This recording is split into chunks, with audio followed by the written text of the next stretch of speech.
Keren ya. Yuk ikut. Ingin punya kendaraan impian? Tenang. Ada BSI Auto. Beli kendaraan impian di sini tempatnya. Dengan margin flat mulai setara 2,75% dan DP 0%, mudah, ringan, bukan lagi angan-angan. Punya kendaraan impian kini lebih gampang. Bank Syariah Indonesia.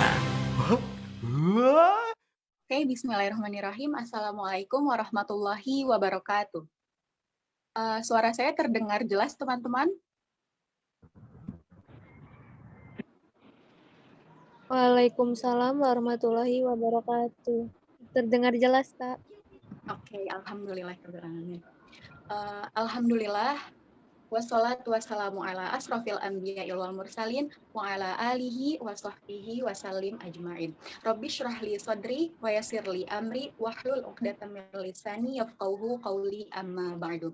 Selamat siang teman-teman semuanya. Selamat siang, Kak. Ya, siang juga. Semoga masih terus semangat ya teman-teman dan kuat nih untuk melanjutkan agenda kita hingga akhir di siang hari ini. Perkenalkan sebelumnya, nama saya Balkis Amiro selaku Master of Ceremony yang akan melanjutkan jalannya acara Syariah Economic Hackathon ini hingga akhir. Acara Syariah Economic Hackathon ini dapat terselenggara tentunya dengan melibatkan banyak pihak. Oleh karena itu, kami ucapkan terima kasih kepada para sponsor dan para pihak yang telah mendukung acara ini. Di antaranya disponsori oleh Bank Syariah Indonesia. Emang bener, hidup seimbang itu isinya cuma mager sama rebahan. Hidup seimbang itu tetap seneng-seneng, cek. Tapi ajak orang lain senang juga, cek. Main sama teman-teman, nggak lupa beli keperluan orang tua, cek, cek. Traveling tetap jalan, tapi nggak kehilangan arah, cek. Pakai BSI Mobile dan seimbangkan hidupmu. Buka rekeningnya bisa online. Bank Syariah Indonesia. Oke, serta didukung oleh Yayasan Al-Kahfi Batam, Jagoan Bakso Malang, serta Umu Amizah Skincare. Baiklah teman-teman, lanjut ke acara berikutnya yaitu pemaparan materi 3 yang akan disampaikan oleh Bapak Kenneth Mahakim selaku Digital Product Designer and Trainer dan akan dipandu oleh moderator kita yaitu Kak Ahmad Fatoni selaku Staf Departemen Riset Kasei Akses Lipia. Halo, Assalamualaikum Kak Fatoni, apakah sudah hadir di ruang Zoom? Sudah, Kak. Oke, apa kabarnya nih Kak Fatoni? Alhamdulillah baik. Alhamdulillah. Sudah siap ya Kak untuk memandu sesi pemaparan materi 3 di siang hari ini? Siap, insya Allah udah sangat semangat nih. Oke, alhamdulillah mantap nih. Oke teman-teman, tanpa berlama-lama lagi kepada Kak Fatoni, saya persilahkan untuk memandu sesi pemaparan materi. Oke, bismillah. Terima kasih ya Kak Balkis. Sebagai MC kita yang hari ini telah memberikan kesempatan pada saya untuk melanjutkan rangkaian acara kita pada siang hari ini. Sekaligus rangkaian terakhir dari acara pelatihan bisnis digital syariah Road to Syariah Economic Hackathon. Teman-teman, Assalamualaikum warahmatullahi wabarakatuh. Perkenalkan, nama saya Ahmad Fatoni Alpadani. Saya adalah anggota Departemen Riset dari Kasei Akses Lipia. Teman-teman, insya Allah hari ini kita akan lanjut lagi pada siang hari ini kepada materi terakhir kita. Insya Allah materi terakhir ini juga tidak kalah luar biasanya dengan materi-materi sebelumnya. Ana harap teman-teman harus semakin semangat, harus semakin siap untuk menerima ilmu pada siang hari ini. Teman-teman, sebelum saya memperkenalkan materi kita pada siang hari ini dan siapa sih pemateri kita pada siang hari ini, izinkan saya untuk memperkenalkan salah satu sponsor kita. Karena tanpa sponsor-sponsor kita, acara kita tidak akan berlangsung secara lancar. Salah satu sponsor kita yaitu adalah Yayasan Al-Kahfi Batam. Kira-kira di sini siapa nih teman-teman yang sudah kenal dengan Yayasan Al-Kahfi Batam? Nah, kira-kira jika teman-teman belum kenal nih dengan yayasan satu ini, izinkan saya untuk memperkenalkannya dengan salah satu video berikut ini. Yayasan Islam Al-Kahfi Batam meniti jejak generasi Islam pertama. Bismillahirrahmanirrahim. Alhamdulillahirabbil alamin.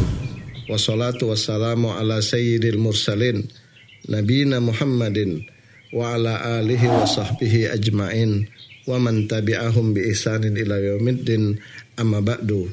Berawal dari keteguhan sejumlah pemuda dalam belajar Islam guna menegakkan sunnah Nabi yang mulia Muhammad sallallahu alaihi wasallam di tengah hiruk pikuk dan gemerlapnya seantero Batam. Mereka tetap istiqomah, bersungguh-sungguh menuntut ilmu agama, walaupun hanya di serambi TPA Masjid Darul Muta'allim, Sungai Panas pada 20 tahun yang silam, tepatnya tahun 1999. Dari situlah bergabung beberapa pemuda lainnya yang memiliki mimpi, cita-cita dan harapan yang sama, yaitu berdirinya sebuah yayasan untuk dijadikan sebagai payung hukum yang diakui dan dijamin oleh negara agar kelak langkah dakwah dapat berjalan dengan baik dan aman.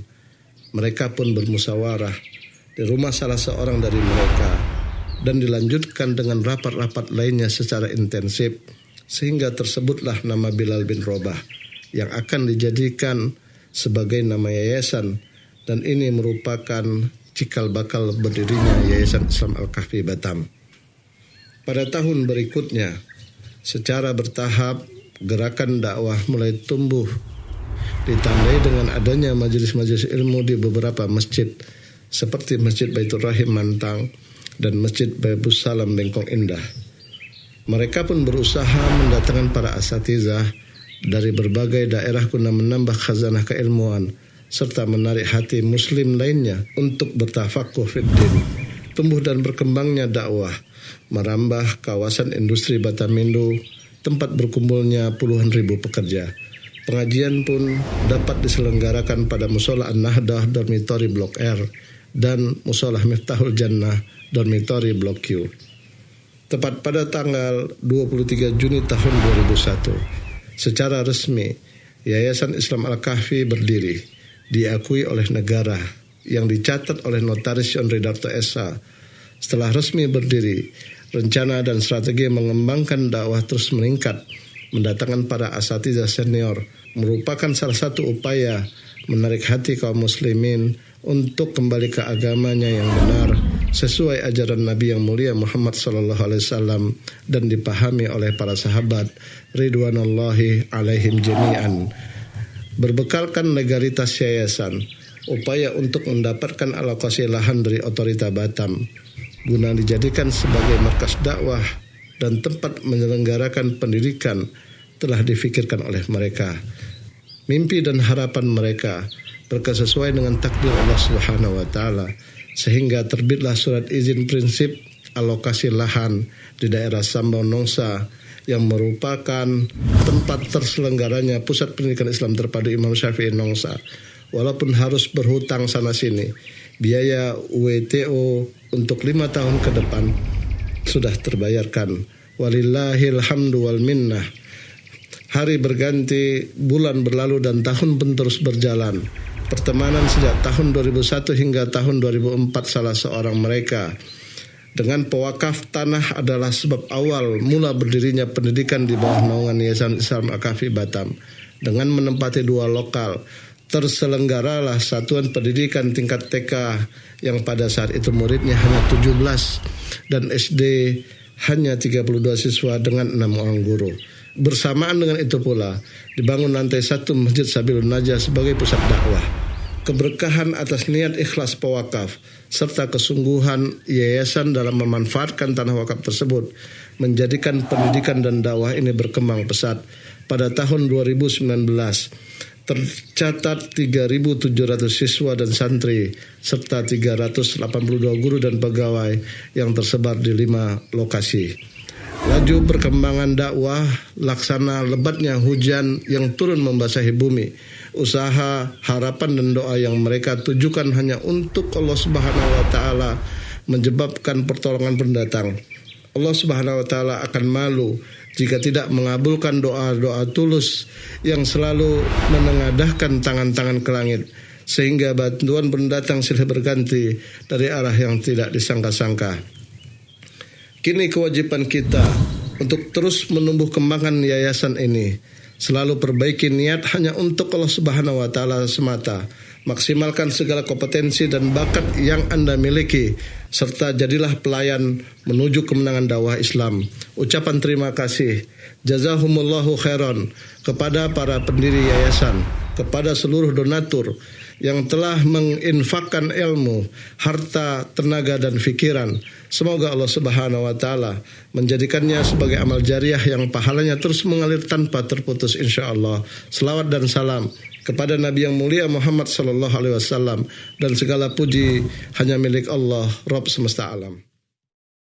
Wah, gimana nih teman-teman? Udah semakin kenal nggak nih dengan salah satu sponsor kita, yaitu Yayasan Al-Kahfi Batam. Masya Allah, semoga kita doakan bareng-bareng ya teman-teman. Semoga Yayasan Al-Kahfi Batam bisa lebih menebar kebaikan di penjuru negeri ini. Dan semoga dengan keberadaan Yayasan Al-Kahfi Batam bisa dapat meningkatkan dakwah, khususnya di Pulau Batam dan umumnya di negara kita yang tercinta ini. Teman-teman, bagi teman-teman yang lebih kepingin nih mengenal tentang Yayasan Al-Kahfi Batam, insya Allah kami akan mengirimkan company profilnya di grup. Siapa tahu ada teman-teman di sini yang ingin ta'awun alal birri wa taqwa bersama Yayasan Al-Kahfi Batam. Oke teman-teman, kita lanjut nih ke acara inti kita ya. Insya Allah pada siang hari ini atau sesi terakhir dari pelatihan bisnis syariah digital Road to Syariah Economy Hackathon ini, materinya akan sedikit berbeda nih dengan materi-materi sebelumnya. Jika sebelumnya teman-teman sudah mempelajari tentang design thinking, tentang fikih muamalah, dan ekonomi Islam, maka kali ini kita akan mempelajari materi yang berhubungan dengan dunia IT nih, khususnya yaitu pada bidang UI dan UX. Wah, insya Allah materi kita pada siang hari ini yaitu dasar UI UX untuk bisnis digital. Wah, ini saya sebagai jujur ya, sebagai seorang yang sangat awam tentang dunia ini, tentang dunia IT dan khususnya UI UX ini, mungkin bidang ini anggapan saya adalah suatu ilmu yang membantu kita sebagai seorang end user atau sebagai seorang pengguna agar dapat mudah menggunakan suatu aplikasi. Mungkin agar kita lebih mudah untuk memakai suatu aplikasi. Nah, kira-kira betul nggak nih anggapan saya? Insya Allah pada siang hari ini kita akan sama-sama nih belajar gimana sih sebenarnya UI UX. Insya Allah materi kali ini juga pas nih bagi teman-teman yang awam dan masih sangat nol untuk materi kali ini gitu. Jadi bagi teman-teman yang belum tahu, tidak usah masa galau karena insya Allah kita hari ini akan belajar bareng-bareng. Nah, karena materi ini luar biasa, maka kita juga perlu nih pemateri yang sama luar biasanya. Nah, insya Allah hari ini sudah hadir nih bersama kita semua seorang pemateri yang luar biasa teman-teman, yaitu Bang Kenneth Mahakim. Insya Allah Bang Kenneth Mahakim sudah hadir nih bersama kita. Beliau adalah seorang digital product designer and trainer. Nah, sebelum saya mempersilahkan beliau, alangkah baiknya saya juga ingin memperkenalkan lebih dalam beliau kepada teman-teman. Oleh karena itu, izinkan saya untuk membacakan CV beliau secara singkat. Nama lengkap beliau adalah Kenneth Mahakim. Beliau adalah seorang digital product designer and trainer. Saat ini beliau berdomisili di Depok, Jawa Barat. Beliau adalah lulusan dari salah satu universitas ternama di Jakarta, yaitu Universitas Gunadarma. Beliau juga menyelesaikan masternya, yaitu pada bidang manajemen informasi sistem di universitas yang sama dari tahun 2015 sampai 2017. Adapun beliau riwayat profesi beliau sangat aktif khususnya pada bidang pendidikan di dunia IT. Saat ini beliau adalah seorang mentor di salah satu lembaga pelatihan bernama Factoria dari tahun 2018 sampai sekarang. Beliau juga pernah menjadi seorang UX instruktur di Purwadikastra Upschool. Beliau juga pernah menjadi UI UX designer pada salah satu lembaga bernama Kreatif. Selain sudah lama bercokol di bidang ini, beliau juga adalah seorang juara. Beliau pernah menjuarai atau mendapatkan juara 1 di salah satu kontes Android application yang diadakan oleh XRI Teata pada tahun 2013. Masya Allah. Insya Allah pemateri kita pada siang hari ini sudah sangat pas teman-teman dan sangat luar biasa. Oleh karena itu, karena kita sudah memiliki pemateri yang luar biasa, maka teman-teman juga harus mempersiapkan nih segala bekal untuk bisa mendapatkan ilmu pada siang hari ini. Oleh karena itu, teman-teman bisa kembali mengkosongkan wadahnya agar dapat menerima ilmu pada siang hari ini. Dan teman-teman juga bisa mempersiapkan catatan dan penanya untuk bisa mencatat pada materi hari ini. Oke teman-teman, langsung saja ya, tanpa mempanjang kalam lagi. Saya yakin juga teman-teman sudah tidak sabar nih mempelajari UI UX lebih dalam. Mari kita sapa dulu nih pemateri kita, yaitu Bang Kenneth Mahakim. Assalamualaikum Bang. Waalaikumsalam. Masya Allah. Gimana kabarnya Bang? Baik, alhamdulillah sehat. Baru selesai zuhur. Ya pas ya Bang di sana. Ini domisili sekarang di mana Bang? Di Depok ya Bang? Di Depok, Oke. di daerah Margonda. Masya Allah. Oke teman-teman, pemateri kita sudah hadir, artinya sudah semakin dekat ya kita untuk sama-sama belajar. Kalau gitu Bang, ini teman-teman juga udah nggak sabar nih Bang. Kalau gitu langsung saya persilakan lah di Bang, waktu dan layar kepada Bang Kenneth Mahakim. Kepada Bang Kenneth Mahakim, saya persilakan. Baik. Sebelumnya, Assalamualaikum untuk teman-teman peserta sesi webinar ini ya. Semoga keadaannya sehat-sehat terus, apalagi sekarang hari Minggu, terus jam 1, mungkin habis makan siang semua ya. Tapi semoga tetap semangat ya buat ngikutin kelas ini. Tenang aja, materinya nggak gimana-gimana banget. Kita coba cerita-cerita aja kali ya. Jadi teman-teman juga bisa nangkepnya lebih gampang juga. Kita juga bisa lebih interaktif gitu. Jadi ya nggak ini banget lah. Oke. Nah, mungkin boleh dikasih akses untuk share screen. Saya belum bisa share screen. Host disabled participant screen sharing. Oh, sebentar. Mungkin host bisa jadikan Bang Kenneth-nya co-host ya.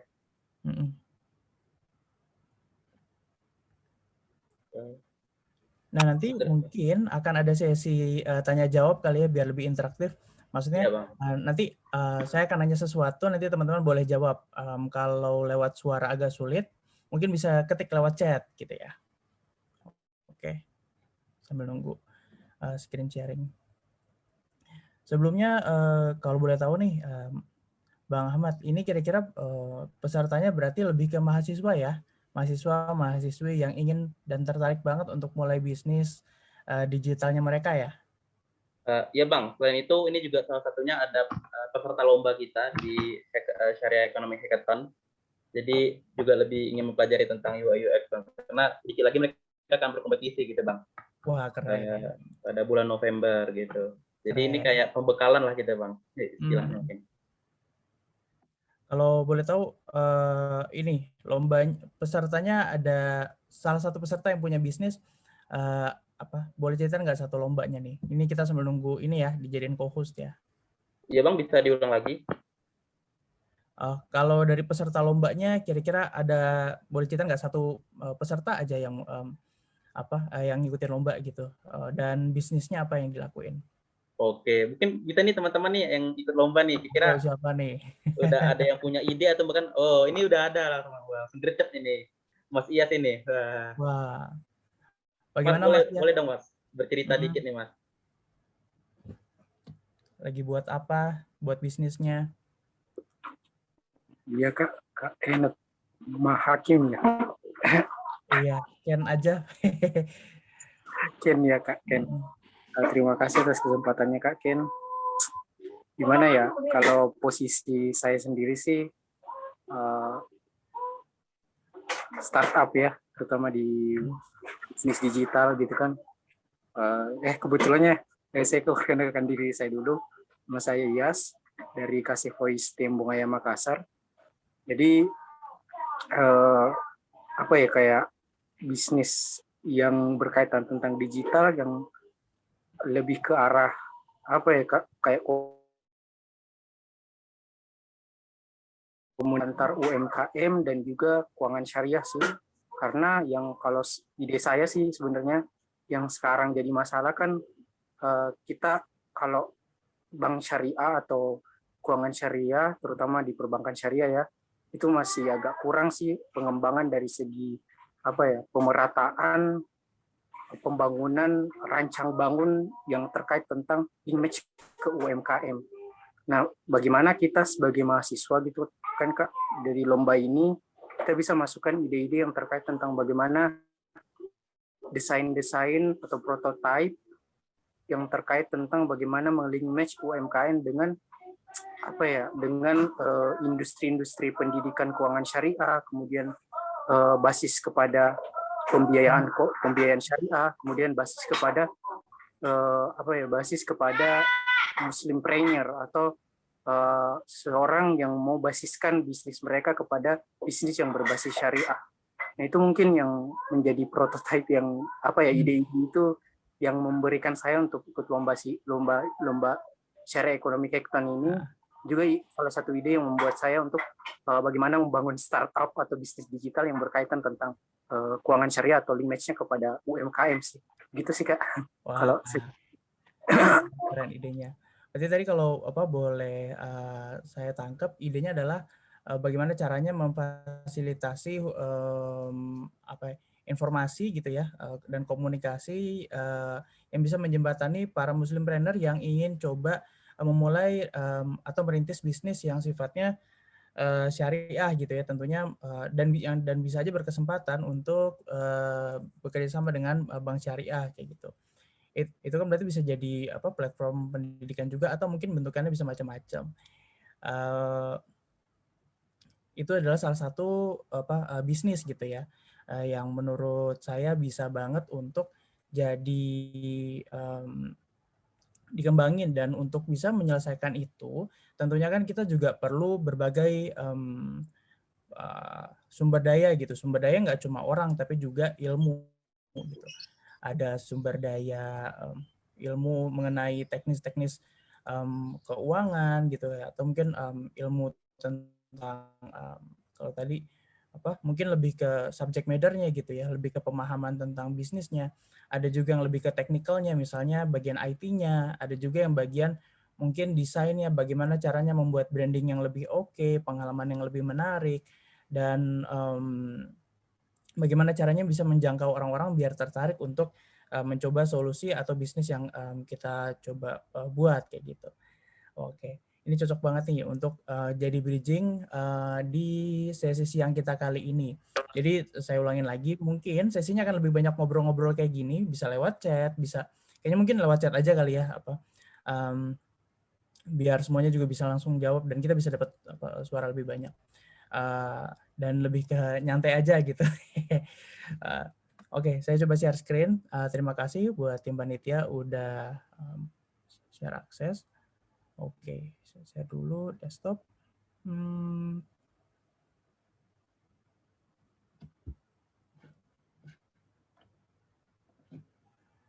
Bentar. Oke.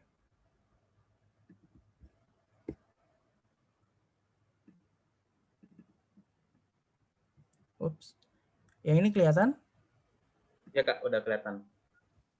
Ya, di samping-sampingnya ada kotak-kotak gitu nggak? Atau jelas semua kelihatan? Jelas, insya Allah. Oke, ya, oke deh, siap. Jadi sebelumnya teman-teman perkenalkan, nama saya Ken. Sebenarnya kalau Kenneth Mahakim itu nama singkatan aja ya. Nama lengkap saya Kenneth Muhammad Albani Hakim. Jadi kadang suka ada yang ini kalau Kenneth bilang assalamualaikum jawabnya apa ya? Kurang lebih seperti itu. Tapi ya nama saya Kenneth Mahakim, bisa panggil aja Ken.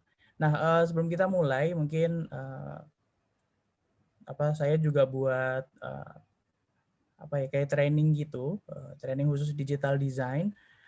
Sekarang udah ada kelas ilustrasi, beberapa waktu ke depan akan ada kelas desain web. Jadi buat teman-teman yang punya bisnis dan pengen memperkenalkan bisnisnya lewat landing page, bisa nanti kita bakal ada kelas dalam waktu dekat. Bisa follow factory.id juga gitu ya. Ini website kita factory.id. Ya, ini Instagramnya tadi @factoria.id. Sebelum kita mulai mungkin pemanasan dulu ya, teman-teman boleh siap-siap ngebales chat di ngebales pertanyaan di chat ya. Kita mulai dengan ini. seorang desainer itu harus punya setidaknya kritis gitu. Ketika melihat informasi seperti ini adalah kotak saran, tapi orang-orang malah memasukkan uang di dalamnya. Kita coba identifikasi masalah dulu ya. Kalau menurut teman-teman, problemnya di mana? Bentuknya mirip sama kotak amal, Bang. Betul, satu, bentuknya mirip seperti kotak amal. Ada lagi, boleh chat kalau malu-malu, boleh nyalain suaranya, lebih oke. Ada lagi? Misunderstanding. Benar, itu yang lebih spesifiknya lagi gimana? Misunderstanding. Harusnya apa, tapi apa yang terjadi? Dalamnya belum ada. Karena kotak saran kan, kalau namanya kotak saran kan orang kan harusnya ngasih kritikan, misalnya kayak berupa kertas, nulis, apa. Ini malah pikir kotak saran itu ya kotak amal gitu. Jadinya itu deh. Mantap. Nah, oke, satu lagi deh, ada lagi? Tulisannya tidak ditaruh di atas kotaknya, Kak. Atau tulisan yang mana? Digabungkan, Kak. Jadi kurang dipahami dengan baik. Oke. Sip. Jadi untuk bisa menyelesaikan suatu masalah, tentunya kita pertama harus kritis. Setelah itu juga kalau udah kritis kita perlu cari tahu dulu nih sebenarnya problemnya ada apa aja sih. Nah, teman-teman tadi udah berhasil coba ungkapin problem yang dialami gitu ya ketika ngeliat ini. Konteksnya adalah ini adalah kotak saran untuk airport Angkasa Pura ya. Untuk penerbangan gitu diminta saran. Nah, tadi sempat ada yang bilang, misunderstanding nih, harusnya saran tapi malah dimasukinnya uang. Gara-gara apa ya? Oh, gara-gara ini harusnya diisi kertas tapi malah diisi uang. Ada juga yang bilang, oh ini informasinya nggak clear nih. Kenapa ada yang bengek? Semoga teman-teman ini ya, sedia air minum sama catatan di samping. Jadi biar aman-aman aja. Nah, terus tadi kita udah bisa identifikasi masalah. Kalau kita udah bisa identifikasi masalah, berarti kita udah ngerti gimana caranya kita bisa nyelesain masalah itu, ya nggak sih? Nah, kalau menurut teman-teman nih, bebas boleh dari masalah dari yang tadinya yang jawab atau yang belum jawab tapi pengen jawab, boleh ikutan. Kalau menurut teman-teman, apa yang bisa kita lakukan supaya kotak saran ini nanti uangnya bakal diambil, uangnya bakal diambil, bakal kosong lagi. Kira-kira apa yang bisa kita perbaikin supaya apa yang kita lihat ini bisa kita manfaatkan dan bisa dimanfaatkan orang lain sebagai pengisian kotak saran, bukannya pengisian uang. Gimana caranya? Ada ide? Mungkin dikasih ini Kak, pancingan. Jadi isinya kertas, udah diisi kertas dulu. Oh, dalamnya benar, bisa tuh itu satu solusi. Isinya kertas, jadi orang ngeh gitu ya. Oh, itu isinya kertas, isinya kotak saran. Oke. Tapi sebelum ke situ, menurut teman-teman ada lagi nggak? Gimana caranya supaya kotak saran ini bisa berguna sebagaimana dia diinginkan untuk menjadi gitu? Posisi lubangnya ditaruh di samping atau di depan, bukan di atas. Image-nya biasanya kalau di atas udah kotak amal gitu. Oh, oke. Ini karena kebiasaan kita ngelihat kotak amal yang ada lubangnya di atas, ngira kita jadi kotak kotak yang ada lubangnya jadi kotak amal gitu ya. Oke. Itu salah satu ide juga. Menurut teman-teman ada lagi nggak? Di kolom chat ada juga nih Kak. Benar, boleh bacain. Oke, ini dari Vina Rismayati, menyediakan kertas kritik saran sama pena. Itu jawaban yang bisa ngelengkapin jawaban yang pertama tuh, perlu dikasih kertas gitu kan. Oke, kalau perlu dikasih kertas, terus ternyata orang ngeh, oh iya ternyata memang harus dimasukin kertas ya. Terus kertasnya mana? Terus pulpennya mana? Gitu kan. Nah, akhirnya itu yang bisa jadi panduan kita mau nantinya lubangnya ada di atas atau di samping. Tentunya kan inputnya bisa dilakukan ketika ada kan, ketika ada akses untuk melakukan input kan gitu. Ketika nggak ada inputnya ya sembarangan aja mungkin bisa jadi inputnya gitu. Tapi kalau misalnya ada pulpen sama kertas baru bisa. Oke, udah lumayan ini ya, pemanasannya udah lumayan ya. Lanjut nih, jadi ada cerita nih, ini karena Miss Universe, jadi kasusnya adalah kasus Miss Universe, jadi nggak kita tampilin nih Miss Universe-nya. Tapi kurang lebih di tahun 2015 ternyata ada MC-nya Miss Universe, dia itu salah ngomong gitu. Dia bilang juara satunya adalah negara A gitu. Terus ternyata yang juara satunya itu negara B gitu. Pas negara A lagi dikasih mahkota, si MC-nya bilang sorry maksudnya ini gitu. Terus akhirnya jadi canggung kan di situ kan, dan thanksin banget tuh negara A yang udah senyum-senyum, yang udah dada-dada gitu kan, mahkotanya diambil lagi kayak gitu. Nah, setelah acara itu MC-nya bilang, tadi salahnya di mana gitu. Nah, ternyata tadi salahnya di sini. Menurut teman-teman, kalau teman-teman kali pertama baca, yang teman-teman tangkap juara satunya siapa? Kolombia, Kak. Iya kan? Kolombia kan? Padahal Kolombia. ternyata yang menang itu Filipina. Kelihatan nggak? Nggak kan? Oh iya. Oh, itu ya. Oh ya, first runner up ya. Runner up juara kedua itu artinya. Benar. Mungkin bahasa. Benar. Problemnya menurut teman-teman di mana? Ayo, lagi nih, kasus lagi nih.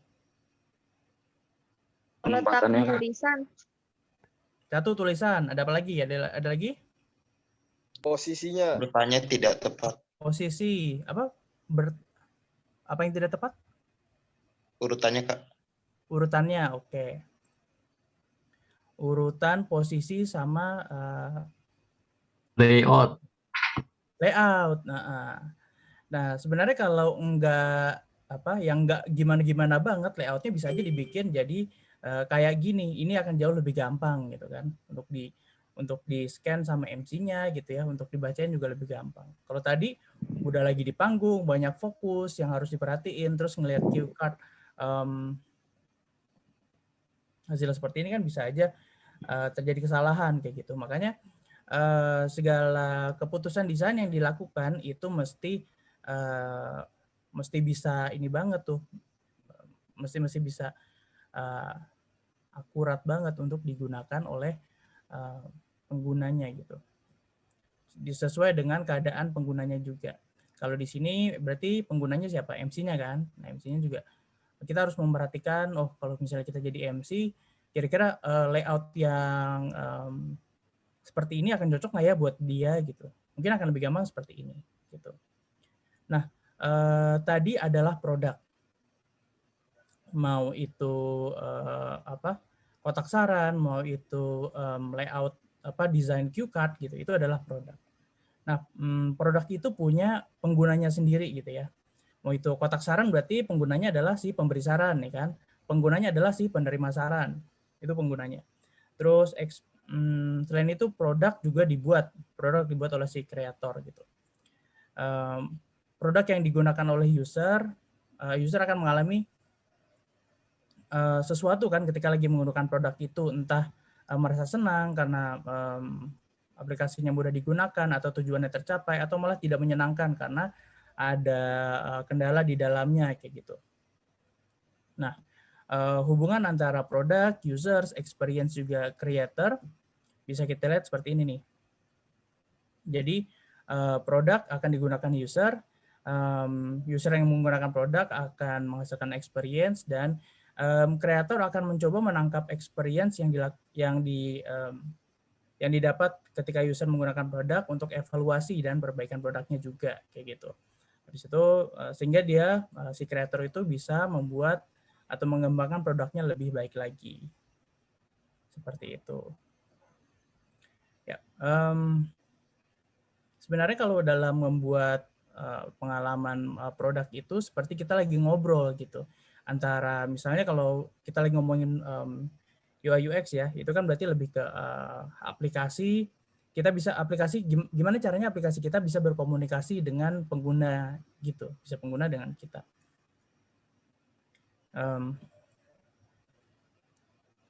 Supaya komunikasinya lancar, aplikasi kita harus clear atau mudah untuk menjelaskan sehingga pengguna mudah untuk mengerti, intentional, jelas. Oh ternyata kalau klik ini pasti arahnya ke situ. Benar ke situ gitu. Bukan kalau klik sini kok gitu, enggak kayak gitu. Jadi langsung sesuai sama target. Sama satu lagi harus menyenangkan kayak gitu. Nah kalau kita balik lagi ya ke zaman-zaman dulu gitu, 2010, 10 tahun yang lalu kayaknya ya.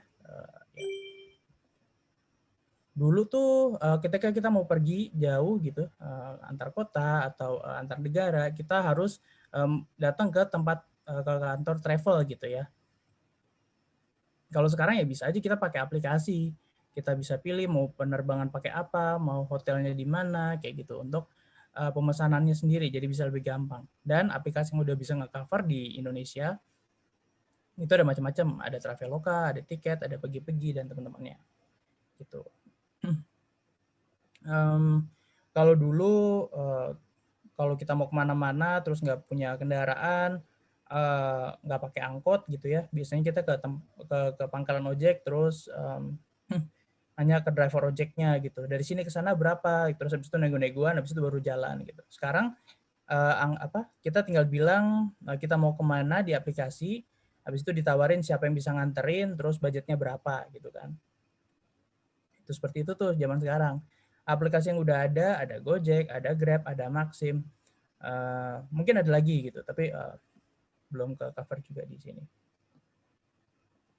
Kalau dulu juga kita misalnya mau beli laptop baru, kita harus datang ke toko komputer, ngecek nanya-nanya speknya ada apa aja yang bagus di sana, kayak gitu kan. Nyari yang harganya cocok sama budget kita, terus minta garansi sama toko komputernya gitu. Kalau sekarang ya udah kita tinggal cari aja di e-commerce gitu, ke marketplace, kita coba cari, kita bisa sortir sesuai sama budget kita bisa lihat spek-speknya gitu, terus ada garansinya juga. Dan sekarang aplikasi yang udah ada Tokped, Bukalapak, ada Shopee, Lazada, Blibli, dan teman-temannya gitu. Kalau teman-teman sendiri gimana nih? Pakai aplikasi apa nih buat belanja-belanja online? Seringnya pakai apa? Coba. Seringnya pakai apa? Tokopedia, Kak. Apa? Tokopedia sama Lazada, Kak. Tokopedia sama Lazada ya. Lazada atau enggak Shopee? Lazada atau Shopee ya. Toko oren, Kak. Wis, toko oren. Oke. Kalau boleh tahu faktornya apa? Apakah UI UX berpengaruh? Apa lebih ke karena promo? Boleh deh. Lebih ke promo sih, Kak. Bener. Nggak apa-apa. Artinya kan ketika orang-orang bilang UI UX adalah kunci segalanya, tapi ternyata ada juga faktor-faktor lain gitu. Emang benar bisa jadi kunci, tapi memang ada faktor-faktor lain yang nentuin orang akan beli atau enggak di sana. Gitu. Salah satunya adalah promosi ya, gitu. Atau diskon. Yuk kita lanjut yuk. Nah, meningkatnya solusi aplikasi akan ngaruh ke bertambahnya jumlah pengguna gitu, yang akhirnya mengadopsi perilaku digital yang zaman sekarang gitu ya. Akhirnya ini juga memicu berbagai persaingan produk nih antar satu provider dengan provider lainnya, hingga akhirnya gimana ya caranya mereka bisa memberikan service lebih gitu. Salah satunya adalah dengan bisa menjembatani antara kebutuhan user sama si bisnis goal-nya kayak gitu. Sehingga terjadilah engagement atau komitmen antara user dengan perusahaan supaya dia bisa lebih oke lagi nih ke depan-depannya. Oke, kita lanjut ya. Nah, supaya bisa engage loyal user, kita sebagai si pemilik produk harus bisa membangun atau memberikan meaningful app. Artinya apa? Meaningful ini harus, kalau misalnya dia punya fitur-fiturnya itu alurnya harus lancar, harus bagus gitu. Dalam artian ketika digunakan, user bisa langsung ngerti, bisa mencapai tujuannya dengan lancar, nggak ribet gitu, nggak buntu di tengah jalan akhirnya cabut kayak gitu. Kita harus punya good flow. Selain itu kita juga perlu punya good visual. Jadi gimana caranya tampilannya menarik dan nggak ngebingungin, jadi user juga betah menggunakan aplikasi kita. Jadi ada dua nih, good flow dan good visual. Good flow akan membuat aplikasinya useful, good visual akan membuat aplikasinya beautiful. Nah, oleh karena itu dibuatlah disiplin ilmu yang namanya UX dan UI. Kalau UX ini lebih berfokus sama bagaimana caranya menyediakan alur atau fungsi yang jelas gitu, dimana di sini bisa aja ngebahas tentang information architecture, user testing atau usability testing gitu ya, ideation, bagaimana caranya bisa menyelesaikan suatu permasalahan, user research, bagaimana caranya kita dapat mengetahui dan memahami keadaan untuk kita coba bikin solusinya gitu. Sementara UI lebih berfokus sama visual design, terus tampilan branding gitu ya, layout, terus warna kayak gitu. Sehingga tampilannya nggak cuma bagus tapi juga konsisten. Sehingga ini nih tercapailah ikatan gitu ya, ikatan antara user needs dengan business goals. Sehingga nggak cuma engage tapi juga bisa komitmen ke jenjang yang lebih lanjut lagi. Itulah kenapa tadi ada yang bilang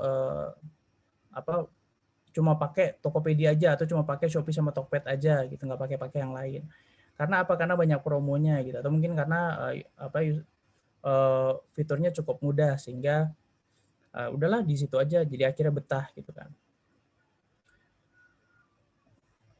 Oke, nah ngomong-ngomong tentang UI dan UX gitu, ternyata sekarang itu udah makin luas nih lingkup pekerjaannya dan bisa dibagi-bagi sesuai dengan job desk-nya gitu ya, si jenjang karirnya.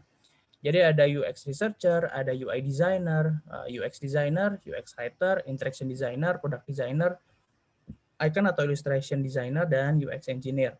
Nah, kalau UX researcher ini lebih ke dia akan ngebekalin gitu ya tim produk tentang wawasan atau insights yang kira-kira mereka bakal perluin gitu. Mereka akan ngasih informasi tentang behavior pengguna seperti apa, keresahan pengguna ketika menggunakan produk seperti apa, terus apalagi ya, misalnya hasil tesnya seperti apa ketika menggunakan fitur yang lagi kita kembangkan, itu dikerjain sama UX researcher. Ada lagi UX designer. Kalau misalnya UX researcher ini adalah pemasok insights atau wawasan atau temuan-temuan terkait users atau competitors gitu. UX designer ini lebih ke orang yang bakal nangkep itu sebagai gitu ya. Oke, gimana kalau gini gitu. Dia yang bantuin ngide dan ngasih konsep dasar kayak gitu. Nah, ketika UX designer itu udah ngide sedemikian rupa gitu, itu akan diwujudkan oleh teman-temannya nih secara layout dan secara tampilan di aplikasi akan dikerjain sama UI designer. Kata-katanya nanti akan dibantu sama UX writer. Nanti kalau misalnya diklik dia akan pindah kemana dengan animasi seperti apa, itu diatur sama interaction designer. Perlu icon atau ilustrasi seperti apa nanti akan dikerjain sama illustration designer. Terus nanti ketika di coding tampilannya buat tampilan yang khusus gitu ya akan dikerjain sama UX engineer kayak gitu. Jadi mereka tuh kayak ngerjain bareng-bareng gitu. Jadi lebih kompak. Dia punya strength dan weakness-nya masing-masing dan mereka hubungannya saling ngelengkapin. Tapi memang benar kalau namanya juga ngerintis bisnis ya, pasti ada aja tuh momen-momen di mana ya semuanya ngerjain satu orang ngerjain semuanya gitu. Dan itu ya namanya juga masih awal-awal ya, namanya juga ngerintis, jadi ya nggak apa-apa kalau ada yang kayak gitu-gitu juga. Nah, alur kerjanya biasanya gimana sih kayak gitu? Ini mirip sama konsep design thinking yang kemarin juga udah dibagikan ya oleh Mas Fadli. Mas Fadli juga sebenarnya temanku juga tuh, Mas Fadli, Mas Bagus, itu temanku juga. Mas Fadli dulu pernah sekantor bareng, Mas Bagus itu dulu sempat kerja sama bareng juga tuh di Surabaya. Nah, kalau yang design thinking ini sebenarnya adalah mindset-nya gitu ya. Nah, ketika mengerjakannya kurang lebih penerapannya bisa macam-macam. Ini adalah salah satunya gitu. Jadi pertama kita harus cari tahu dulu nih, misalnya kita dapat suatu case tertentu gitu ya. Sebagai product designer kita dapat satu case tertentu, suatu kasus tertentu. Di mana di situ bisa aja kita nggak tahu informasinya secara keseluruhan gitu. Oleh karena itu kali pertama kita perlu cari tahu gitu ya. Kita perlu melakukan riset, kita perlu merencanakan dan ngejalanin riset. Setelah itu kita coba explore berbagai ide yang bisa aja ngejawab temuan-temuan yang ada dari riset itu. Kita coba implementasiin dan habis itu kita bisa langsung coba atau langsung tes gitu. Coba run through ya satu-satu. Nih contoh kasusnya seperti ini. Buatlah sajian informasi landing page kelas online supaya lebih informatif dan lebih menarik buat para audiens atau visitor gitu ya. Sehingga tertarik untuk mengikuti kelas ini. Ini contoh case di Victoria gitu. Jadi kalau di Victoria ini ada kelas, sebentar. Ada kelas seperti ini, misalnya webinar. Informasinya seperti ini gitu yang sekarang. Bagaimana caranya membuat menyajikan informasi yang lebih dapat membuat orang tertarik untuk ikutan kayak gitu. Itu kan akan berpengaruh juga ya ke bisnis kita gitu. Walaupun sebenarnya kalau orang lihat kayak, itu kan cuma mainan kata-kata doang, cuma mainan di tampilannya aja. Kok bisa sih ngaruh ke bisnis? Ya bisa kayak gitu. Karena balik lagi kan kita bisnis sama manusia gitu, dan manusia itu bisa aja secara psikologi dipengaruhi sama desain yang udah kita buat gitu. Jadi kita lanjut lagi ya di sini. Jadi itu tadi halaman yang mau kita coba rubah gitu ya. Contoh kasusnya seperti ini. Yang pertama adalah rencanain dan jalanin riset. Kita coba jalanin riset, apa yang mau dicari tahu, metodenya seperti apa, detail kegiatan risetnya mau gimana gitu kan. Nah, untuk ngelakuin riset kita bisa ngelakuin Ini beda dengan riset-riset ilmiah ya yang harus ada statistiknya yang harus kayak regresi atau kayak gimana nih, enggak. Kita lebih fokus sama riset terapan gitu. Misalnya kalau di sini tujuan risetnya apa? Mencari tahu kebiasaan pengguna dalam menentukan satu kelas perlu diikuti atau enggak gitu. Yang mau dicari tahu adalah kebiasaan penggunanya, ini faktor-faktor informasi yang efektif bagi si penggunanya itu ada apa aja, dan ada nggak ya kekhawatiran calon peserta buat ngikutin kelas kayak gitu. Metode yang bakal kita lakuin adalah interview gitu. Interview ke orang-orang yang sekiranya cocok dengan kriteria user kita. Nah, kalau misalnya bisnis itu kan mungkin lebih ke marketnya apa gitu ya. Personanya seperti apa atau demografinya seperti apa untuk si bisnisnya gitu ya. Kalau di Victoria fresh graduate atau orang yang baru masuk kerja dan mau coba switch karir gitu atau meningkatkan skill set mereka. Jadi kita coba cari orang-orang itu dan kita coba conduct interview, kita coba jalanin interview dan tanya-tanya deh ke mereka gitu. Itu tadi pendekatan pertama. Bisa aja kita punya beberapa pendekatan gitu. Nah, pendekatan keduanya adalah ya udah kita lihat aja di sekitar gitu ya, di kelas-kelas online lainnya itu konten yang disajikan itu seperti apa sih, ada apa aja dan bagaimana cara mereka menyusunnya gitu, supaya satu kita bisa ngelihat polanya dan kedua kita nggak mulai dari nol banget gitu, kita tahu apa aja yang works di luaran sana, apa aja yang udah ada kayak gitu. Jadi kita nggak benar-benar mulai dari awal banget dan capek di situ gitu kan. Metodenya itu namanya riset komparatif. ke berbagai pembanding, comparative research, competitive analysis, istilahnya seperti itu. Apakah kita harus melakukan dua pendekatan ini? Enggak, bisa aja kita tambahin pendekatan yang lain, atau bisa aja kita boleh pilih salah satu dari sini. Namanya juga bagaimana caranya kita bisa ngerti, lebih ngerti gitu ya, tentang apa yang mau kita kerjain. Balik lagi kan tujuannya itu. Nah, setelah itu kita coba rangkum deh hasil risetnya itu seperti apa. Misalnya kalau riset yang tadi interview gitu ya, ternyata ada nih berbagai teman-temuan kayak ternyata dia itu nyari kelas dari Instagram, misalnya. Terus kalau misalnya ada yang mau ditanyain, dia prefer nanya ke DM Instagram atau WhatsApp daripada harus lewat email kayak gitu. Terus ada apa lagi ya? Ini scan aja ya, scan random gitu. Dia bakal lebih percaya kalau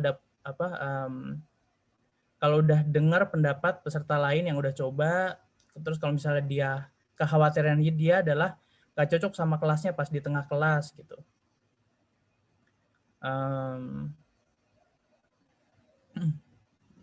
Seperti itu.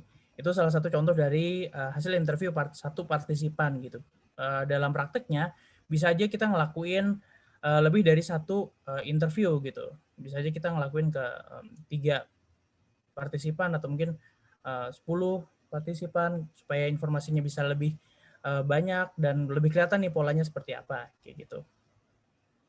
Setelah itu ada yang pendekatan kedua nih yang coba membanding-bandingkan atau coba compare ke yang udah ada kayak gitu. Misalnya di kelas A ternyata ada informasinya seperti ini nih gitu.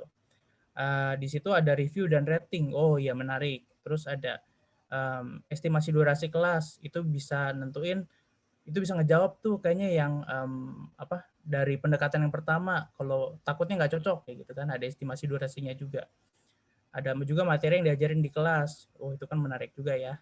Selanjutnya ada yang kelas B. Oh, ternyata di kelas B ini ada informasi kelas ini cocok buat siapa gitu.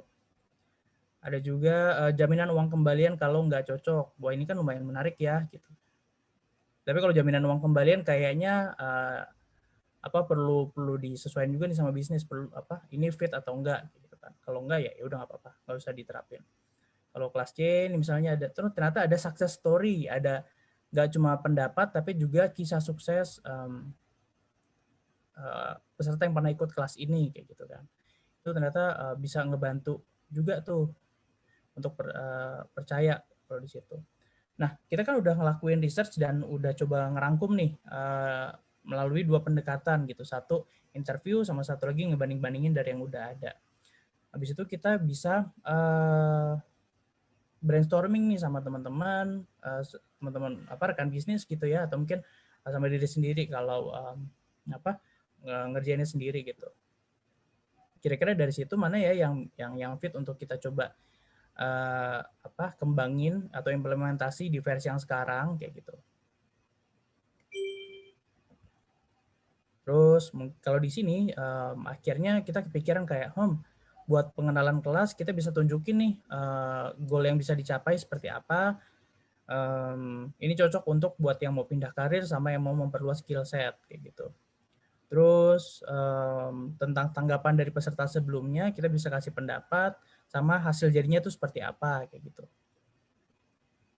Terus untuk kekhawatiran takutnya nggak cocok sama kelasnya, kita mungkin bisa nampilin informasi kelas ini cocok buat siapa, terus ada akses buat intip atau cobain ikut kelas gratis kayak gitu. Nah itu kan tadi akhirnya kita udah kebayang nih, kayaknya beberapa ide ini bakal lumayan oke deh untuk kita coba tambahin di halaman kita. Kira dari sini kita coba desain solusinya. Nah, ini agak gambar ya, gambar gerak. Jadi di situ ada materinya, ada contoh contoh desain awalnya seperti apa kayak gitu. Jadi kayak gini. Setelah udah oke, baru deh kita coba kasih hasil jadinya tuh perlunya seperti apa sih gitu ya.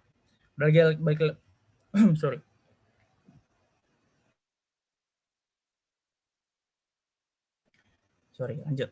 Nah, balik lagi kan tadi kita udah ngelakuin job desk-nya UX researcher, kita udah ngide dan udah coba bikin blueprint-nya atau wireframe-nya gitu ya. Itu yang dikerjain sama UX designer, barengan sama UX writer juga tuh, tadi ada kata-katanya sedikit. Habis itu udah deh dikerjain sama UI designer, sama illustrator, sama interaction designer, kayak gitu-gitu gitu. Sehingga hasil jadinya nanti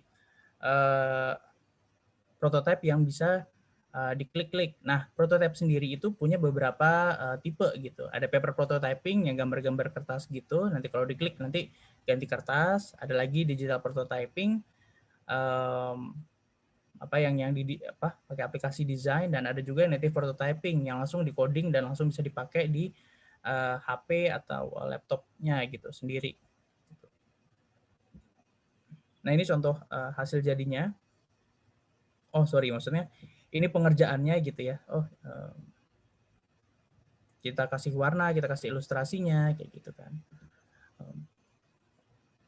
Sehingga hasil jadinya seperti ini. Kita coba kasih warna.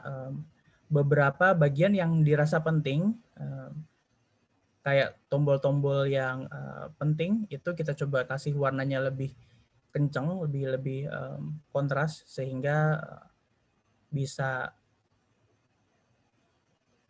lebih ditangkap dan lebih gampang ditemuin sama si visitors gitu. Lihat kan, yang lain-lain tombolnya warna biru, cuma tombol yang itu yang warnanya kuning, tombol beli yang warnanya kuning. Nah, tombol beli ini kita namain call to action gitu. Tombol utama pada satu halaman yang bakal ngaruh dan bakal jadi patokan keberhasilan desain kita kayak gitu.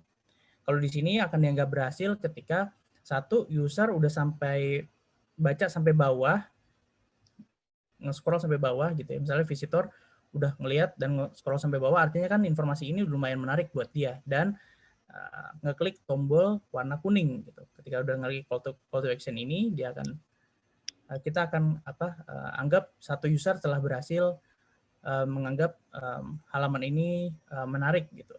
Itu patokan kita kalau pakai analytics gitu di IT itu bisa kita ngitung kayak gitu. Nah, itu tadi desain udah jadi tuh, ya kan? Udah ada warnanya, udah ada ilustrasinya, udah ada ikonnya juga, udah ada kata-katanya kayak gitu kan. Habis itu yang kita lakuin, kita bisa aja langsung develop dan langsung dan langsung rilis gitu ya. Tapi kita juga bisa tes ke user dulu nih, ini informasinya udah cukup jelas belum ya? Pas udah dirilis itu kurang, masih ada yang kurang kayak gitu. Jadi kita perlu jalanin testing. Sama kayak research, kita bisa ngelakuin pendekatan buat ini gitu. Misalnya pendekatan pertama, kita mau cari tahu kesan pertama tiap konten dan susunannya bagi orang yang sekiranya mirip dengan visitor kita gitu kriterianya. Yang mau dicari tahu adalah kesan dari segi visual dan tulisan bagi visitor di halaman ini seperti apa kayak gitu ya. Metodenya kita kayak interview gitu dan impression testing. Nah, kalau interview itu lebih ke ngobrol-ngobrol, kalau yang impression testing ini juga sambil kita tunjukin nih halamannya gitu, dan kita minta pendapatnya si user itu ya, si partisipan itu gitu. Itu pendekatan pertama. Nah, pendekatan kedua ini lebih teknis nih. Kita bisa minta tolong developer kita buat pasangin analytics gitu. Dan kita bisa bikin, kita bisa eksperimen, misalnya yang pertama itu ada testimoni di paling awal, habis itu ada juga yang versi kedua testimoninya itu yang paling bawah, ada juga versi yang ketiga versi yang sebelumnya gitu, yang belum ada desain yang baru gitu. Habis itu kita bisa tes sehingga tiap-tiap orang tuh bisa aja dapatnya yang versi A, ada juga orang lain dapat versi B, orang lain juga dapat versi C. Di antara itu mana yang bikin orang ngeklik gitu. Itu kita bisa tes. Ini contoh di pendekatan 2 ya, kita bisa ngelakuin tes seperti itu. Namanya A/B testing. Kita bisa rilis halaman dengan beberapa variasi yang beda-beda ke audiens kita. Terus habis itu kita coba tunggu sampai mungkin 1 bulan untuk kita lihat hasilnya seperti apa kayak gitu. Nah ini habis itu kita bisa rangkum hasilnya seperti apa. Misalnya kalau dari hasil interview ternyata rating dan review akan lebih bisa dipercaya sama visitor kalau ternyata ada foto pesertanya gitu. Oh ternyata orang yang ngomen seperti ini fotonya seperti ini gitu. Jadi bisa lebih nangkep sebagai real person gitu ketimbang nama, pendapat sama bintang kayak gitu. Ada fotonya itu bisa jauh lebih menarik dan lebih bisa bikin orang percaya. Terus tadi ini juga ada insight, ternyata pas dibuka di mobile perlu ada penyesuaian di ukurannya kayak gitu. Terus ternyata ada temuan kalau mereka itu senang dengan penyampaian yang friendly dan enggak yang terkesan tinggi banget gitu, yang otoritatif banget. Terus di materi itu kan ada teksnya panjang-panjang. Ternyata partisipan itu cuma nge-scan aja gitu, dia nggak baca semuanya. Jadi pas ditanyain lagi, baca nggak? Enggak gitu. Jadi dari situ kita bisa oh ternyata apa ya yang bisa kita perbaikin di sini, mungkin kata-katanya bisa kita lebih ringkas lagi kayak gitu. Terus buat yang ngejawab yang ini mungkin kita bisa tambahin fotonya, kita bisa minta foto ke peserta sebelumnya dan izin untuk ditambahkan di situ. Jadi kayak gitu tuh sesi testingnya gitu. Setelah itu yang testing yang pendekatan kedua nggak sempat dilakuin, tapi bisa aja kita lakuin kayak gitu kan. Nah mungkin teman-teman di sini bingung, wah ternyata ada macam-macam ya caranya ya, ada survei, ada interview, ada testing. Yang kayak gitu-gitu tuh apakah harus dipakai saklek banget, harus dipakai terus-terusan atau gimana ya?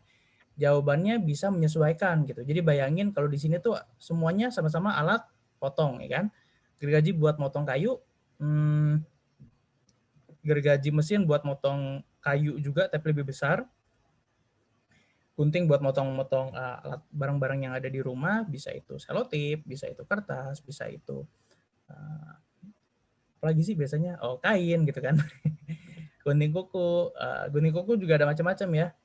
Kalau gunting kuku yang ini biasanya teman-teman suka pakai nggak? Atau lebih suka yang bentuknya datar gitu? Gak penting ya pertanyaannya.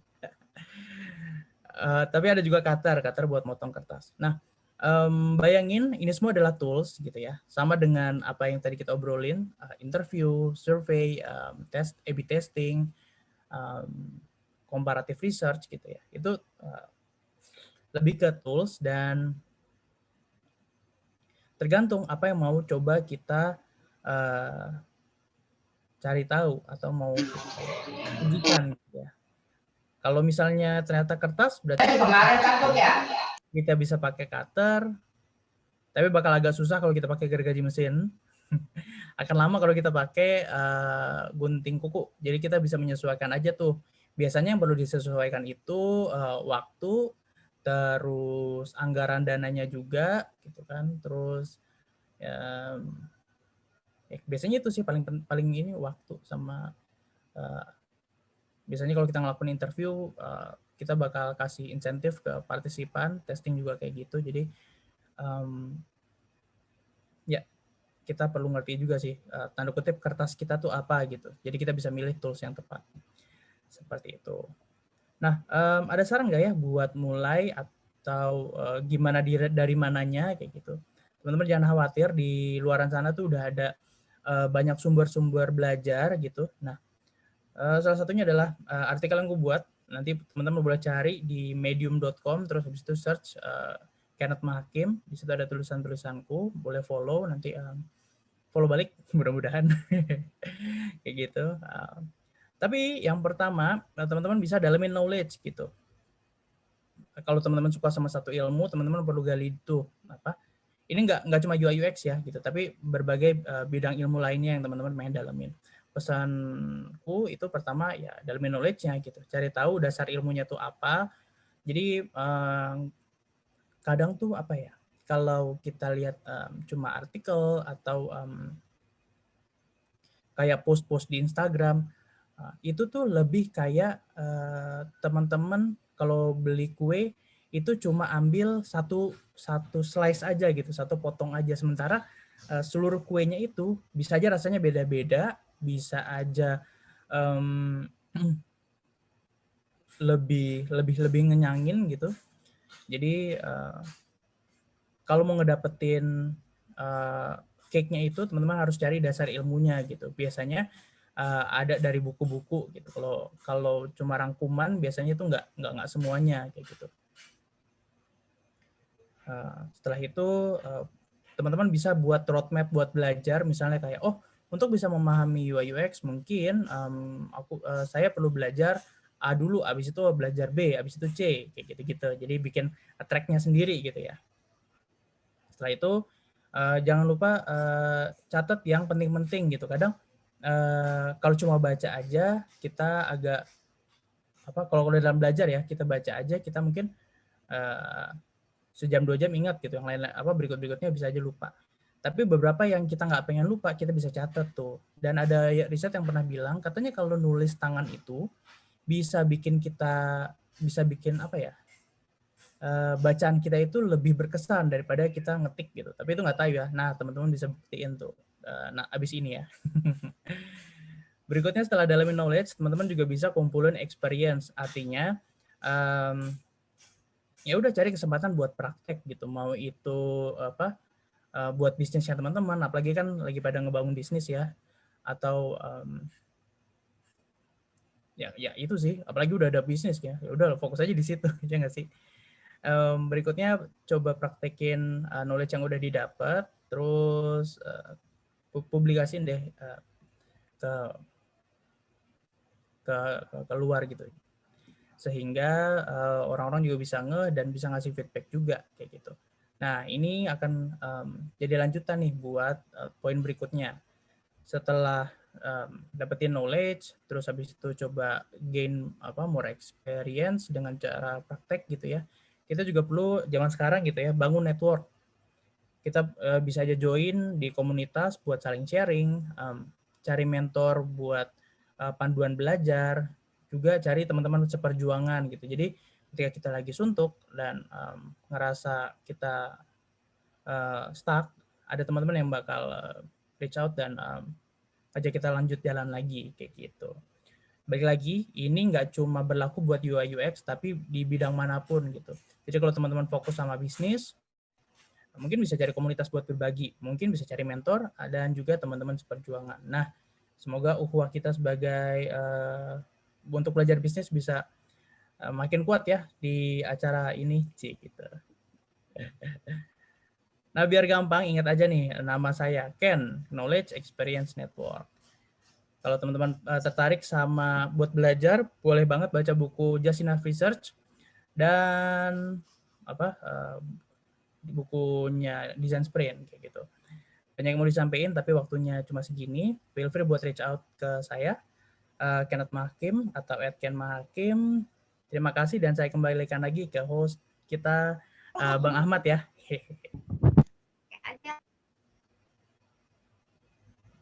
Waduh. Terima kasih Bang Ken. Ya, sama-sama. Ini betul-betul kayak ilmu dasar banget yang jadi kayak bisa jadi pintu bagi kami yang awam banget tahu gitu tentang UI UX, gunanya, fungsinya, dan ternyata urgensinya itu sangat penting gitu. Memang UI UX itu bukan segalanya, tapi sepertinya semuanya butuh UI UX gitu ya pada zaman ini gitu. Benar. Jadi sepertinya kayaknya nggak seru gitu ya kalau kita pakai aplikasi situ nggak ada UI UX-nya gitu ya. Kayak pernah kemarin denger gitu ya kayak salah seorang kayak orang terkaya gitu, kayak dia punya web tapi web itu nggak didesain gitu, tapi karena dia orang terkaya ya nggak apa-apa gitu ya, semuanya mau datang gitu. Tapi kalau kita mau buat satu bisnis tanpa UI UX kayaknya nggak ada yang mau datang ke kita gitu ya. Siapa yang mau percaya ini webnya atau aplikasinya gitu, takutnya nanti penipuan itu, pinjol gitu ya kan. Oke, teman-teman, alhamdulillah saya pikir pasti teman-teman juga masih pada penasaran ini ya tentang materi yang diberikan Kak Ken tadi. Mungkin masih ada yang teman-teman kepingin gali, apalagi teman-teman hubungkan dengan proyek teman-teman sekarang, karena kan teman-teman sudah digabung ya kelompoknya kemarin, dan mungkin udah punya ide mau buat apa, aplikasinya apa gitu, atau prototipenya seperti apa. Nah, dan yang mungkin nanti berhubungan dengan UI UX-nya, mungkin teman-teman bisa tanyakan nih, kesempatan ini sangat jarang ya, mungkin satu-satunya teman-teman bisa mendapatkan kesempatan seperti ini gitu. Jadi boleh teman-teman untuk di sesi ini melakukan tanya jawab, bertanya gitu, boleh melakukan raise hand langsung atau melalui chat di kolom komentar. Nah ini kayaknya udah ada nih yang raise hand ya, Mas Iyas. Mas Iyas, gimana nih? Apa kira-kira pertanyaannya nih Mas? Insya Allah Mas Iyas ini salah satu peserta aktif nih.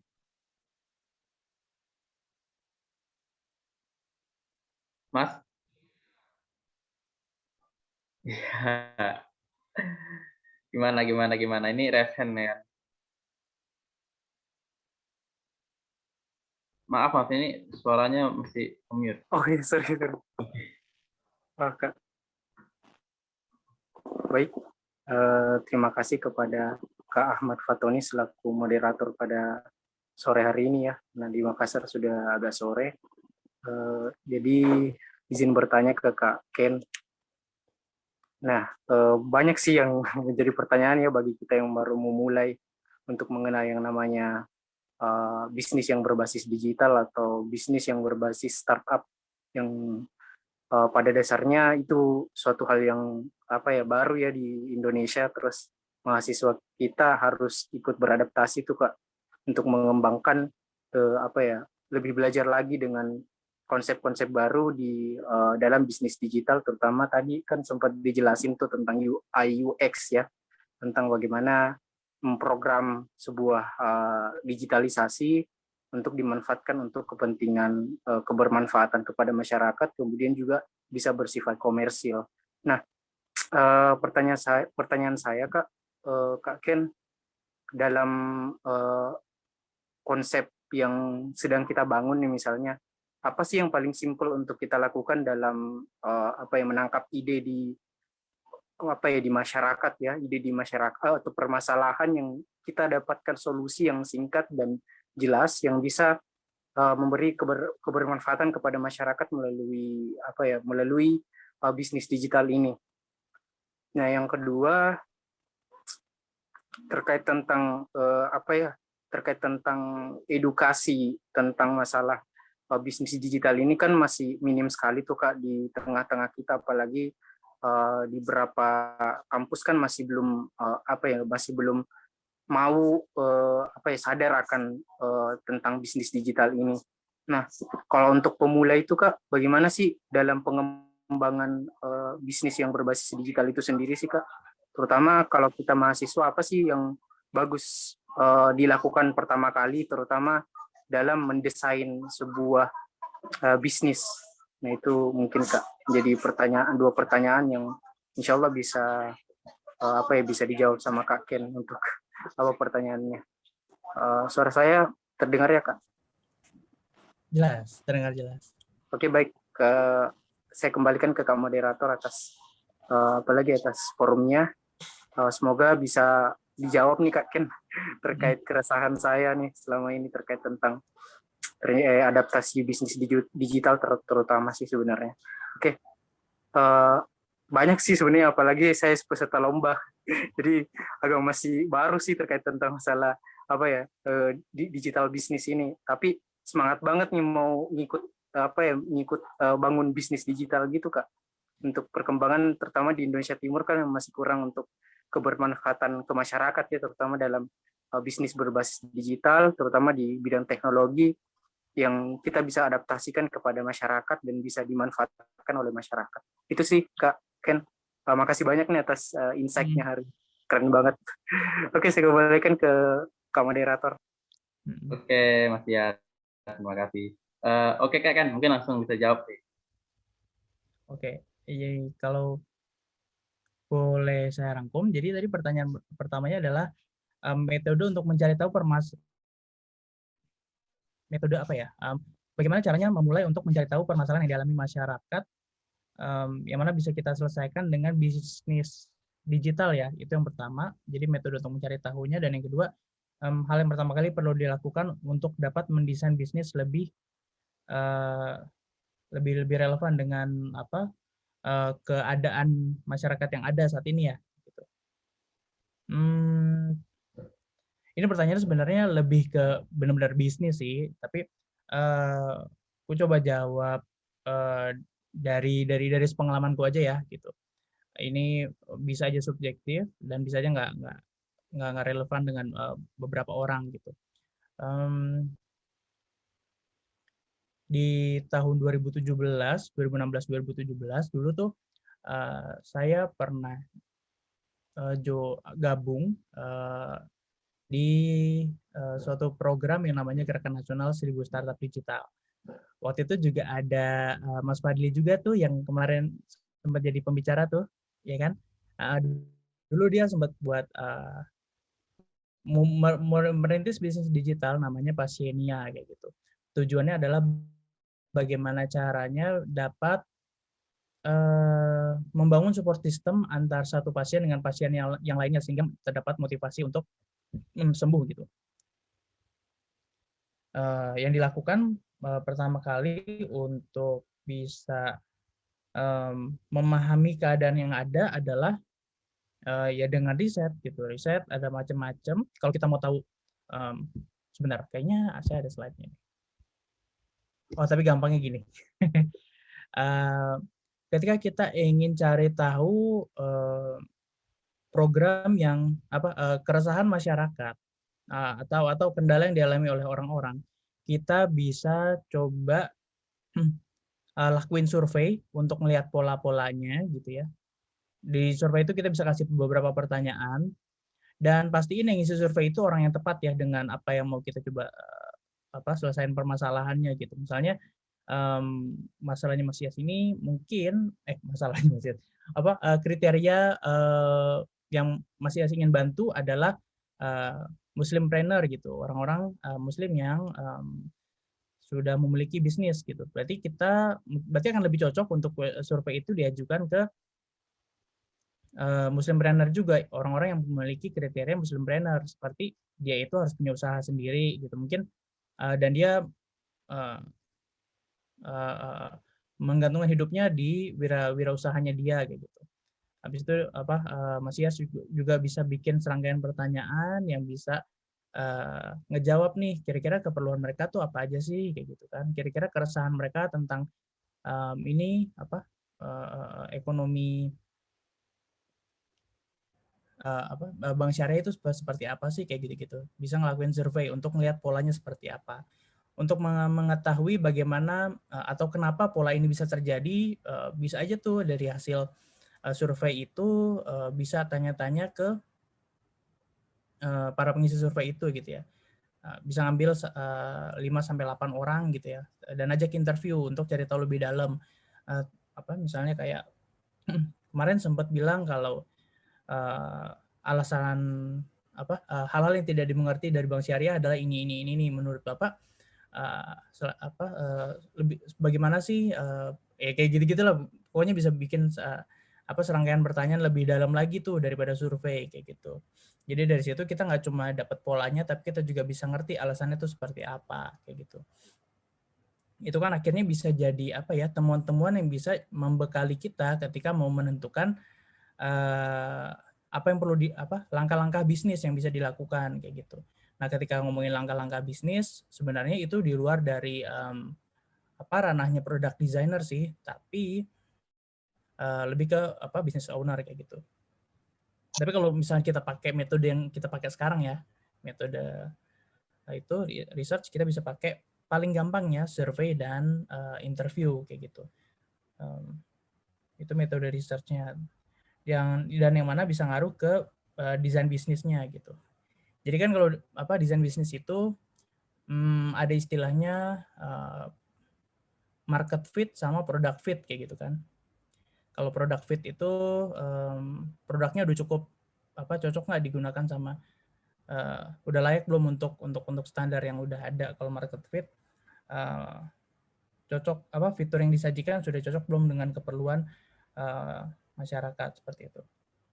Tapi mungkin bisa digali lebih dalam lagi ya untuk produk market fit. Saya kayaknya jawabannya kurang mantep nih untuk itu gitu. Tapi semoga bisa jadi apa ya? Ada kata kunci yang bisa dipakai deh dari jawaban saya. Kurang lebihnya seperti itu ya Mas Iyas ya. Nanti kalau misalnya ada yang mau ditanyain lagi, feel free buat DM di Instagram. Oke, lanjut ke Oke, Bang gimana nih Ahmad. Mas? Udah terjawab lah insya Allah ya. Oke, insya Allah udah terjawab. Nah, teman-teman, sebelum kita lanjut ke sesi tanya jawab, izinkan Ana untuk sedikit nih memperkenalkan sponsor kita lagi nih. Kita masuk ke mode iklan lagi. Jadi Ana kepingin ini memperkenalkan salah satu sponsor yang paling berperan besar dalam mendukung acara kita, yaitu Bank Syariah Indonesia. Cobain serunya aplikasi Bank Syariah Indonesia Mobile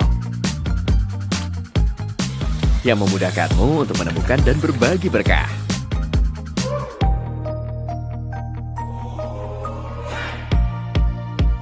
Lebih mudah investasi emas,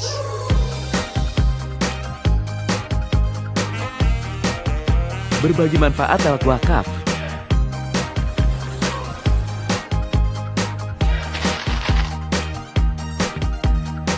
cari lokasi masjid, bahkan lebih mudah buat eksis. Buka rekeningnya juga mudah, bisa di mana aja. Asik kan? Sambil hangout, sambil ngopi cantik, sambil ngapain aja, terserah, nggak pakai ribet. Bank Syariah Indonesia Mobile, sahabat yang menemanimu untuk hidup lebih mudah, lebih berkah. Nah, luar biasa bukan fasilitas yang ditawarkan oleh BSI Mobile. Mau mudah investasi emas, mau berbagi manfaat lewat wakaf, cari lokasi masjid, top up wallet, atau transaksi e-commerce, semuanya bisa. Dan yang paling penting, bebas riba dan sesuai syariat Islam. Sehingga insya Allah berkah. Teman-teman yang belum punya rekening Bank Syariah Indonesia, bisa saja langsung download aplikasi BSI Mobile, karena buka rekeningnya bisa online lewat aplikasi. Jadi nggak perlu mikir lama-lama, langsung aja download aplikasinya di Play Store, bisa ketik BSI Mobile, atau menuju link yang kami sediakan di kolom chat Zoom. Bank Syariah Indonesia, bersatu untuk Indonesia. Oke teman-teman, kita lanjut ya ke sesi pertanyaan berikutnya. Tadi kita sempat itu ada BSI Mobile ya. BSI Mobile juga kayaknya nggak lepas banget dari UI UX. Orang mau daftar akun rekening juga sekarang lebih aplikasi, dan orang lebih mudah untuk mendaftarnya dengan UI UX gitu. Jadi teman-teman, kalau misalnya ada pertanyaan lagi boleh raise hand atau chat di kolom komentar. Oke, udah ada nih dari Kak Muhammad Arif Ramadan. Boleh dong Kak, atau ini sebentar Kak, Kak Ken udah kira udah bersambung lagi dengan kita? Ya, oke. Oke, mungkin Kak Muhammad Arif Ramadan boleh dong pilih pertanyaannya. Oke, suara saya terdengar ya Mas Samad ya? Ya, jelas. Oke, untuk Kak Ken ya, mungkin saya punya beberapa pertanyaan. Untuk yang pertama, tentang produk designer ya. Bagaimana seorang produk designer dapat memahami kebutuhan seorang user? Untuk pertanyaan kedua, apa hal tersulit yang dihadapi produk designer dalam memahami kebutuhan user dan bagaimana solusinya? Terima kasih Kak Ken. Oke, tadi berarti pertanyaan pertamanya gimana? Sorry, boleh diulang? Oke. Ya. Yang pertama, bagaimana seorang produk designer dapat memahami kebutuhan user? Oh, ya. Yang kedua, hal tersulit yang pernah dihadapi produk designer dan bagaimana solusinya? Oke, kalau hal tersulit berarti lebih ke pengalaman pribadi kali ya, karena yang sulit bagi tiap orang kan beda-beda gitu. Ini Oke, tersulit siap. bagiku ya. Oke. Oke, pertama bagaimana caranya memahami kebutuhan user gitu. Nah, balik lagi tujuan kita keadaan kita sebagai product designer itu nggak cuma perlu memahami keperluan user, tapi juga memahami kebutuhan bisnis gitu. Misalnya contoh kasus yang tadi itu, bagaimana caranya landing page Factoria bisa lebih informatif. Itu kan sebenarnya tujuan dari si bisnisnya gitu kan. Nah, kalau caraku itu biasanya pahamin dulu nih kebutuhan bisnisnya apa, baru dari situ kita coba cari tahu dari kebutuhan bisnis ini sebenarnya yang cocok yang diinginkan sama si user tuh seperti apa kayak gitu. Nah, kalau caranya memahami user itu jawabannya mirip dengan jawaban yang tadi ku sampaikan ke Mas Iyas ya. Bisa melakukan user research gitu. Bisa melakukan research, bisa itu ke user, bisa itu ke kompetitor, bisa itu ke kayaknya either kalau nggak user ya kompetitor deh. Biasanya sih seperti itu ya. Kenapa ke kompetitor? Karena bisa aja ada hal yang sebenarnya user belum sampaikan tapi ternyata dia lakukan juga kayak gitu. Jadi dari situ mengetahui apa yang udah ada gitu ya. Kompetitor tuh dalam artian bukan yang harus yang saingan persis sama kita ya gitu, tapi bisa aja yang udah ada tuh seperti apa kayak gitu. Nah, misalnya sebelum di tahun 2010 gitu ya, Gojek gitu. Ini kisah ngarang ya, bukan kisah asli. Mungkin cara Gojek untuk memahami alurnya dia adalah dia coba cari tahu dulu nih kompetitornya tuh seperti apa sih gitu. Kompetitor tuh dalam artian yang udah ada gitu. Yang udah ada waktu itu adalah abang ojek pangkalan. Dia coba samperin kan kayak ternyata abang ojek itu dia akan ngajuin dirinya sendiri. Bu ojek bu gitu kan. Terus mau kemana bu? Oh saya mau ke tempat A. Ke tempat A 20.000 sama saya gitu. Nggak kurang. Akhirnya nego. Akhirnya bisa dapat harga yang paling murah kayak gitu. Akhirnya dia tahu tuh, oh alur yang udah ada sekarang, experience yang udah ada sekarang tuh seperti ini kayak gitu. Jadi nggak cuma dari user tapi juga dari kompetitor. Habis itu ya udah kita bisa coba tanya ke research ke user dengan cara satu bisa survei untuk ngedapetin pola-pola atau informasi yang sifatnya kualitatif. Kedua, kita bisa ngelakuin interview, ngobrol gitu ya, tanya jawab. Tapi sebelumnya emang kita harus siapin pertanyaannya juga sih. Jadi jadi obrolannya nggak kemana-mana kayak gitu kan. Untuk ngedapetin informasi yang sifatnya kualitatif gitu. Nah, mau itu interview, mau itu survei, keduanya kita bakal perlu untuk bisa memahami nih, untuk bisa lebih nyambungin lagi gitu. Jadi kita bisa dapetin keterhubungannya kayak misalnya contohnya apa ya? Kalau di Factoria itu kemarin sempat survei informasi dari pengalaman mengikuti kelas di Factoria, faktor apa aja sih yang paling menyenangkan gitu. Saya coba tulis screen lagi ya. Oke. Oh ternyata yang disukain adalah cara ngajarnya gitu. Oh ya udah berarti itu coba aja ditampilin di sini gitu. Ada bagian yang peserta suka dari kelas kita. Ini misalnya hasil dari survei kayak gitu. Top 3-nya kita coba tampilkan di sini. Di antara banyak jawaban-jawaban yang paling sering muncul kita coba tampilkan di sini. Akhirnya kan dari hasil survei itu kita bisa pakai buat buat jadi jawaban buat desain kita kayak gitu. Jadi antara survei, interview, ada macam-macam sih. Ada yang kita harus nyamperin ke tempatnya dia, terus kita role playing seolah-olah menjadi dia gitu. Ada yang kita minta dia untuk catatin kegiatannya dia sehari-hari menggunakan fitur kita. Ada macam-macam gitu cara eksplorasinya. Tapi yang paling murah meriah itu ya survei dan interview sih. Kalau mau keyword-keyword yang bisa dipakai itu nanti bisa cari etnografi, diary studies, terus comparative research, terus ya kurang lebih itu sih. Nanti kalau inget-inget aku coba ini di akun IG-nya Factoria. Tapi kurang lebih itu tuh cara untuk memahami user ya gitu. dari product designer. Terus hal tersulit hal tersulit yang baru-baru ini saya dapetin adalah saya waktu itu coba ngelakuin usability testing. Ini mungkin bukan yang paling sulit ya, tapi yang sulit yang saya masih ingat gitu sekarang. Coba nge-conduct usability testing gitu, minta mereka untuk cobain fitur. Jadi waktu itu saya harus ngerjain ada fitur baru yang mana harus dicobain sama user kita, di mana usernya itu adalah senior moms gitu. Jadi ibu-ibu usia 40 sampai 60 tahun gitu. Karena lagi pandemi, jadi ngelakuinnya itu harus online. Jadi kita pakai Google Meet dan pakai Zoom gitu. Kendalanya di situ sih, bagaimana caranya menjembatani ibu-ibu yang seniors gitu, yang mereka juga nyadar kalau mereka itu gaptek untuk bisa tetap kooperatif dalam mengikuti testing itu kayak gitu. Terus pas lagi ngelakuin testing, pas juga lagi ngelakuin interview, ada aja permasalahannya kayak kita lagi mencoba untuk ngarahin ke sini gitu, terus tiba-tiba ngomongin ke yang lain lagi, terus malah marah-marah tentang fitur yang udah pernah digunakan pengalaman sebelumnya kayak gitu-gitu.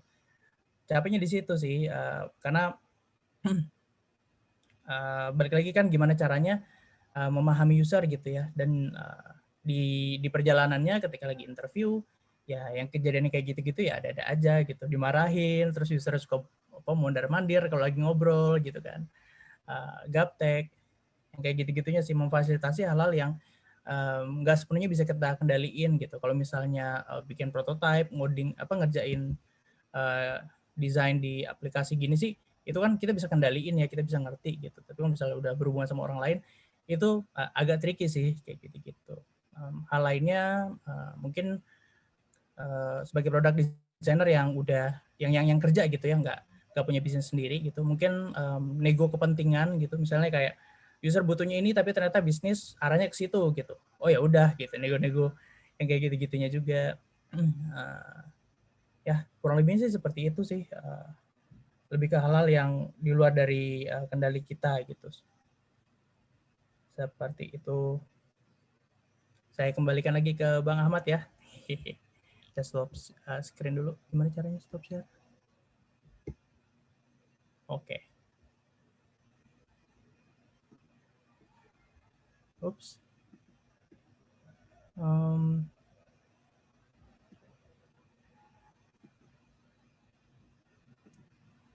Oh ini dia, stop share. Sip. Oke, terima kasih. Saya kembalikan ke Bang Ahmad. Oke, terima kasih Kak Ken. Insya Allah udah terjawab ya Bang Muhammad Arif dengan pertanyaan sebelumnya. Oke teman-teman, sepertinya sayangnya ya waktu kita sudah sampai di akhir gitu ya, udah sampai di akhir penghujung acara, dan masih banyak gitu ya yang ingin bertanya, tapi ya sayang banget gitu, mungkin nggak bisa langsung ditanya di sini, tapi mungkin bisa melalui DM IG ya Bang Kak Ken. Mungkin boleh dong Kak spill IG-nya gitu Kak. Jadi kita, jadi ini kayaknya kayak Mas Iyas atau yang lainnya yang ingin nanya bisa nih nanti. Oh iya.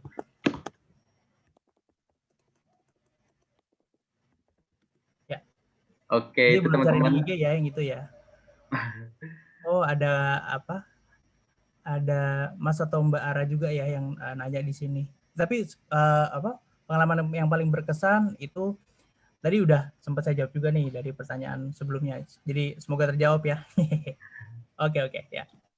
Oke teman-teman, itu udah mungkin bisa follow juga teman-teman Ken Mahakim ya di IG teman-teman, dan jika ingin masih bertanya tentang UI UX mungkin bisa lewat DM-nya Kak Ken.